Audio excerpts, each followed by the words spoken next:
సోమవారం సాయంత్రం తాడికొండ నియోజకవర్గ సమన్వయకర్త కార్యాలయం నందు నియోజకవర్గ స్థాయి మీడియా సమావేశం నిర్వహించిన తాడికొండ వైఎస్ఆర్ కాంగ్రెస్ పార్టీ సమన్వయకర్త మరియు పత్తిపాడు శాసనసభ్యులు మాజీ హోంశాఖ మంత్రివర్యులు శ్రీమతి మేకతోటి సుచరిత మాట్లాడుతూ గౌరవ ముఖ్యమంత్రి వర్యులు శ్రీ వైఎస్ జగన్మోహన్ రెడ్డి సమక్షంలో ఇప్పటికే 3 సిద్ధం భారీ బహిరంగ సభలు నిర్వహించడం జరిగిందని, త్వరలో 4వ సిద్ధం భారీ బహిరంగ సభ మేదరమెట్ల గ్రామం శివారు ప్రాంతంలో జరగబోయే సిద్ధం సభకు వేలాదిగా వైఎస్ఆర్ కాంగ్రెస్ పార్టీ ముఖ్య నాయకులు, కార్యకర్తలు, అభిమానులు, ప్రజలు పెద్ద ఎత్తున పాల్గొని సభను విజయవంతం చేయాల్సిందిగా పిలుపునిచ్చారు.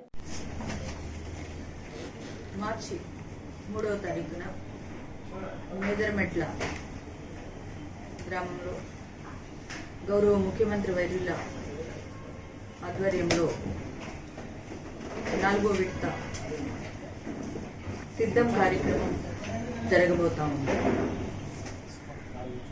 ఇప్పటికే 3 ప్రాంతాలలో సిద్ధం సభలు పూర్తి చేసుకుని మన ఉమ్మడి గుంటూరు, నెల్లూరు, ప్రకాశం మరియు తిరుపతి పార్లమెంట్ ప్రాంతాల దగ్గర ఉన్నటువంటి అసెంబ్లీ నియోజకవర్గాల అన్నిటికీ సంబంధించి 4వ సిద్ధం కార్యక్రమం జరగబోతూ ఉంది. మనం చూస్తూ ఉన్నాం, భీమిలి సిద్ధం కంటే మొన్న జరిగినటువంటి రాప్తాడులో జరిగినటువంటి సిద్ధంకి కార్యకర్తలందరూ కూడా పెద్ద ఎత్తున తరలివచ్చి లక్షలాది మంది కార్యకర్తలు ఈ కార్యక్రమంలో పాల్పంచుకుని ఎంతో విజయవంతం చేయడం జరిగింది. 56 నెలలుగా గౌరవ ముఖ్యమంత్రి గారు చేస్తున్నటువంటి సంక్షేమ కార్యక్రమాలు, అభివృద్ధి కార్యక్రమాలు ఈరోజు అంత పెద్ద ఎత్తున కార్యకర్తలు వచ్చి తిరిగి మళ్ళీ వైఎస్ జగన్మోహన్ రెడ్డి గారిని దీవించడానికి సిద్ధపడుతూ పెద్ద ఎత్తున తరలి రావడం జరిగింది. మరి ఈసారి మార్చి 3న జరగబోయేటువంటి సిద్ధం కార్యక్రమం ఏదైతే ఉందో, నాకు తెలిసి దాదాపు ఇదే ఆఖరి కార్యక్రమం.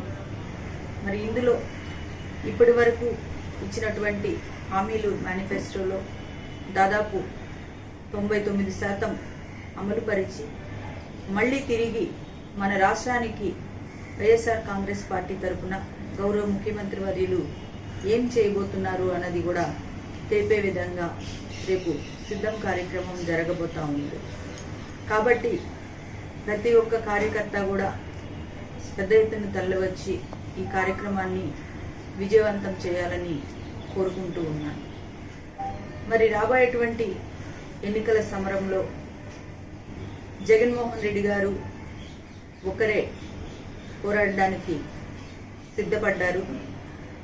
గత 56 నెలలుగా చేసినటువంటి అభివృద్ధి సంక్షేమాల ఎజెండాగా తిరిగి ఎన్నికల సమరానికి ముందుకు వెళ్ళబోతూ ఉన్నారు. అదేవిధంగా ప్రతిపక్షం పొత్తులను ఏర్పాటు చేసుకుని వైఎస్ఆర్ కాంగ్రెస్ పార్టీ మీద సమరానికి సిద్ధమవుతూ ఉన్నటువంటి పరిస్థితి మనం అందరం చూసాం. రాబోయేటువంటి రోజుల్లో మరి ఎవరు సమరోత్సవంతో ముందుకు వెళ్తారు, ప్రజలు ఎవరికి అధికారాన్ని తిరిగి కట్టబెడతారు అని ఒక ఆలోచన చేయాల్సినటువంటి అవసరం ఉంది. ఇచ్చిన మాట ఇచ్చినట్టుగా అమలు చేసినటువంటి గౌరవ ముఖ్యమంత్రి గారికి మరి ఏ ఒక్క గ్రామానికి వెళ్ళినా ప్రజలు పెద్ద ఎత్తున నీరాజనాలు పలుకుతూ ఉన్నారు. మరి మీరందరూ కార్యకర్తలు అందరూ పెద్ద ఎత్తున తరలి వచ్చి ఈ కార్యక్రమాన్ని విజయవంతం చేసి వైఎస్ఆర్ కాంగ్రెస్ పార్టీని, మన గౌరవ ముఖ్యమంత్రి వర్యుల్ని పెద్ద ఎత్తున దీవించి త్వరలో రాబోతున్నటువంటి ఎన్నికల నోటిఫికేషన్ రాబోతూ ఉంది. మరి ఎన్నికల తేదీలు కూడా త్వరలో ప్రకటించే అవకాశం ఉంది. కాబట్టి మీరందరూ తిరిగి వైఎస్ఆర్ కాంగ్రెస్ పార్టీని ఆశీర్వదించాలని, ఈ యొక్క సిద్ధం ద్వారా మన యొక్క బలాబలాలను ప్రజలకు